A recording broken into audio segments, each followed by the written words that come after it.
Hey friends, it's Emily from Burlap Kitchen, and today we're going to make something really cute with some cardboard, a cookie cutter, and a piece of wood I got at Lowe's.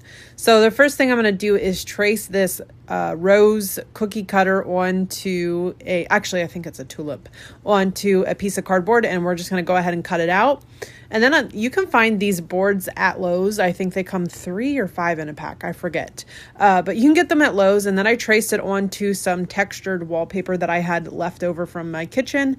And we're just going to go ahead and glue that to the board. And then you do want to sand it good. I had to do it over the table, so you didn't see all of that, but I did sand around the edges good.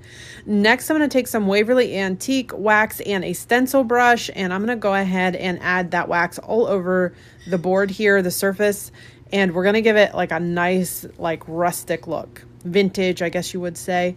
And then I did wipe it off with a baby wipe, and you can see how all that stain just kind of sinks down into the nooks and crannies, and it looks super cute.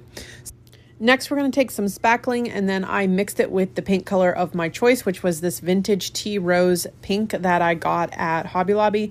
And I just mixed it up till I got the color that I wanted, and I really did not need as much as I thought I would. And then I just applied that to the rose. I keep saying rose, but I think it's a tulip. So then you're going to want to let it dry overnight. So make sure you let it dry overnight. I didn't because I was filming the project, but it will be a lot easier to glue down when you dry it overnight. This is just some floral wire that I twisted together to give the stem, and then I had little pieces of leaves from another flower arrangement, and I just took those off and glued them in place.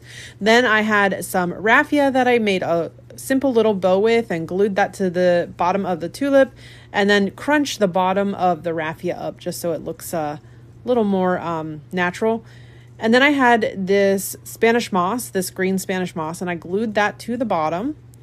Now, if you take a piece of craft paper and then just write bloom on it or whatever you want to write, and then cut out a simple little tag shape. And then my handwriting is not the best. That's why you saw it. I wrote bloom so many times, but I do add the little dots just to help with that. And then I crinkled it up and added some antique wax over, made sure it was dry. And then I added a different kind of antique wax. And then I glued that in place with a little button, and it turned out so cute.